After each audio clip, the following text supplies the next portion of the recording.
ওয়ালাইকুম গাইস, কেমন আছেন? আশা করি সবাই ভালো আছেন।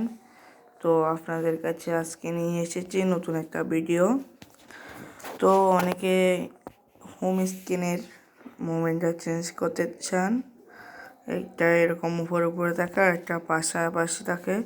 তো এটা চেঞ্জ করার জন্য আমরা প্রথমে চেপে ধরে রাখবো, তারপর সেটিংয়ে গিয়ে দেখেন হোম স্ক্রিন লেআউট আছে। হোম স্ক্রিন লেআউটে গিয়ে একটা আছে হোম অ্যান্ড অ্যাপ স্ক্রিন, আর এটা আছে হোম স্ক্রিন অনলি। আমরা অনলিতে ক্লিক করলে অ্যাপ্লাই দিতে হবে।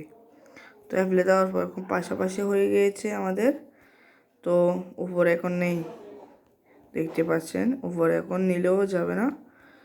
তো আমরা যদি আবার সেটিংয়ে সেমভাবে গিয়ে আমি ভুলে যাচ্ছি, হোম স্ক্রিন লেআউটে গিয়ে অন্যটাতে আবার দিব, ঠিক আগের মতো আবার চলে এসেছে, দেখতে পাচ্ছেন আপনারা। তো ভিডিওটি ভালো লেগে থাকলে লাইক এবং সাবস্ক্রাইব করে দেবেন। আসসালামু আলাইকুম।